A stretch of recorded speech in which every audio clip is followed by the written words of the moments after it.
Vamos para o nosso próximo destaque de hoje. O Banco dos BRICS anunciou nesta sexta-feira que Marcos Troirro deixará a presidência do órgão no próximo dia 24. Segundo o comunicado, foi iniciado um processo de transição de liderança que ocorre de forma mutuamente acordada e de acordo com a governança e os procedimentos do banco. A troca foi comunicada em meio à movimentação de Lula para indicar Dilma Rousseff para o cargo. O novo presidente do Banco dos BRICS permanecerá no posto até julho de 2025. Notícia, então, Alan Gani, que vem a confirmar, ou a praticamente deixar na cara do gol a ex-presidente Dilma Rousseff, que está muito perto de assumir a presidência do Banco dos BRICS. Alan? O Brasil é uma obra de ficção, de surrealismo, é uma coisa absurda. Sai uma pessoa absolutamente técnica para entrar a Dilma, A Dilma que foi ministra de Minas e Energia, E foi presidente da República, e a gente viu os resultados na Petrobras, os resultados lá na Passadina, O que aconteceu, o quanto que a empresa foi comprada num valor muito acima do mercado. A Petrobras quase foi à falência, quase quebrou, uma gigante do petróleo. A economia brasileira, durante a sua era, colapsou. A gente teve inflação alta, não teve crescimento econômico, veio desemprego e a gente paga a conta do fiscal até hoje, Agora, essa mudança do BRICS, colocar Dilma lá, tem método nisso daí, O BRICS, o Banco dos BRICS, ele é formado ali por quem? Por Brasil, Rússia, Índia, China e África do Sul, 5 membros. De onde que vem o dinheiro desse banco? Então vem desses países, mais ou menos, cada um colocando 20%. Ou seja, é o nosso dinheiro. Qual que seria a tentativa, Qual que seria a intenção por trás? O que isso beneficiaria o governo de ter a Dilma com salário de quase 300 mil reais no comando do Banco dos BRICS? Evidentemente que os financiamentos para o Brasil seriam facilitados. E qual que é a ideia? Vamos juntar com a crítica que o Lula vem fazendo ao Banco Central, que a política de juros é muito alta. Na raiz do problema, o PT, o governo PT, ele acredita que juros é uma decisão administrativa, que basta jogar lá os juros lá embaixo que o país vai crescer, jogar dinheiro barato, só que isso tem consequência, isso traz inflação e não traz crescimento, porque é populismo. Mas essa é a ideia que eles têm em mente, é tentar buscar a qualquer custo esse crescimento. Então vamos tentar turbinar esse crédito, já que o Banco Central ficou independente numa medida muito acertada durante o governo Bolsonaro e que passou no Congresso Nacional em 2020, vamos turbinar esse crédito via BRICS, via o Banco dos BRICS. A Dilma está lá, afinal. Vamos usar o BNDES. Então vamos tentar fazer o quê aqui? Contornar o Banco Central, Porque o Banco Central daí não tem efeito sobre essa política monetária dessas instituições que eu citei. Na tentativa, porque eles acreditam nisso, se você imprimir dinheiro, na verdade colocar a taxa de juros lá embaixo é colocar dinheiro no mercado. Se você imprimir dinheiro, você vai trazer um crescimento econômico. E eles têm uma certa tolerância com a inflação, que a gente já viu que isso no passado não deu certo.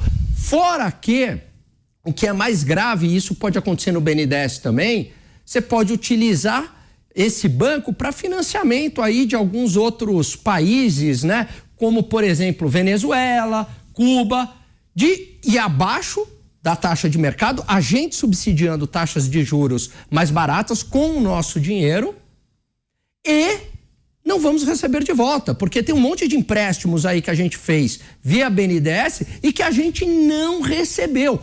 Pago com o nosso dinheiro, Quer dizer, financiamento que poderia ter sendo usado dentro do país, não, a gente está financiando lá uma ditadura socialista, enfim. Pois é, Pavinato, lembrando que o próprio presidente Lula já disse que no que depender dele, a Dilma seria indicada, então agora não falta mais nada, O que não dependia dele, não estava ao alcance do presidente, era justamente a saída de Marcos Troirro, agora ele está, de fato, de saída, tudo indica que teremos então Dilma Rousseff, presidente do Banco dos BRICS. Pavi? Vamos dividir a Dilma em 4, A Dilma economista da Unicamp, a Dilma ministra de Minas e Energia, Dilma ministra da Casa Civil e Dilma presidente da República. A Dilma economista da Unicamp não conseguiu concluir um mestrado. Ela não consegue juntar um lé com cré e fazer uma tese que passe por uma banca. Bom, ser presidente de um banco, ganhar quase 300 mil, cerca de 300 mil, isso já seria uma mácula no currículo. Depois, a Dilma, ministra de Minas e Energia, quando entra Lula, presidente da República, como ministra de Minas e Energia, ela era presidente do Conselho Administrativo da Petrobras, ela conseguiu fazer os piores negócios do mundo para uma das maiores petroleiras do mundo. Algum banco quereria isso? Acho que não. Depois vamos ver a Dilma como ministra da Casa Civil, a mãe do PAC. PAC 1, PAC 1 não conseguir terminar as obras do PAC 1, qual é a ideia genial? Fazer o PAC 2 para não terminar as obras do PAC 2. Então eu gerencio obras por todo o país e não consigo entregar nada. Um banco que é isso? Provavelmente não. Depois 4, a Dilma como presidente. A presidente que foi responsável pela maior crise econômica de uma das maiores nações do mundo, que é a nação brasileira. Que banco quereria a Dilma como presidente? Que banco quereria a Dilma como tesoureiro? Que banco quereria a Dilma como gerente de conta de qualquer um dos clientes de um banco de importância dessa? Que prédio gostaria dela como contas a pagar? Que prédio? Exatamente. Se a gente contratasse a Dilma para atender num call center, ela fosse dar instrução, a gente não entenderia nada. Então eu fico me perguntando como é que Rússia, Índia, China e África do Sul estão de acordo com isso, ou existe algum interesse escuso? É isso que eu quero saber. Diga, Mota. Essa é uma notícia triste, né? Mais uma das notícias tristes que a gente recebe e tem que comentar aqui diariamente. Mas, sinceramente, o que a gente esperava, né?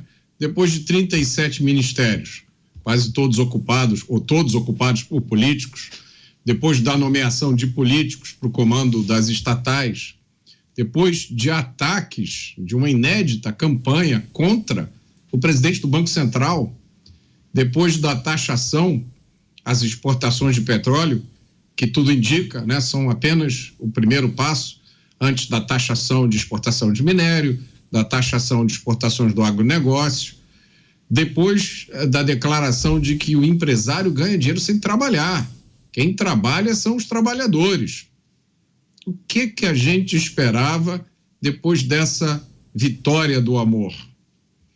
Eu só posso dizer o seguinte: o Marcos Troio é um excelente profissional, lamento que ele não tenha podido concluir o seu mandato e emendo com uma pergunta: será que alguém já avisou a substituta que a sede do banco fica em Xangai? Alguém já avisou que a língua oficial lá é o inglês?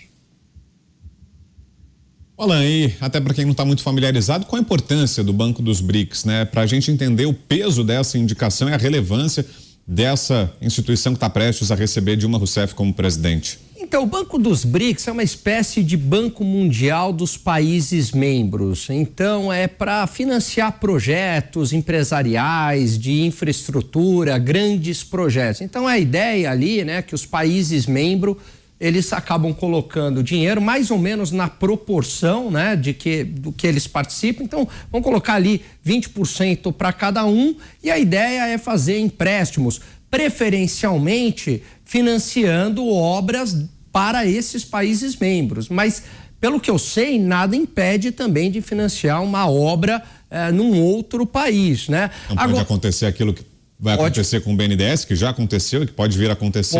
Pode acontecer, por que não, né? Já tem a China, portanto. E já tem a China. Exato, tem que lembrar isso aí. E aí, enfim, né? Você tem China, você tem Rússia, você tem Brasil. Bom, vamos financiar uma obra no Irã, por que não, né? Que é um país super democrático, né? Vamos financiar uma obra lá. Só que o problema é que o dinheiro não nasce em árvore, né? O dinheiro vem da sociedade. Então alguém está pagando por isso. Quem é que está pagando por isso? É a sociedade desses países, são os trabalhadores desses países e que não tem nada a ver, pelo contrário, né? Eles são vítimas de regimes autoritários. A população da Rússia é vítima do regime autoritário. A população chinesa é vítima do regime autoritário. Você gosta de 007, Alan? Gosto. Então, acho que podia mudar o nome do banco do BRICS para Spectre. Spectre. Se vão financiar a Venezuela, esse povo todo, podia virar Spectre. Pois é.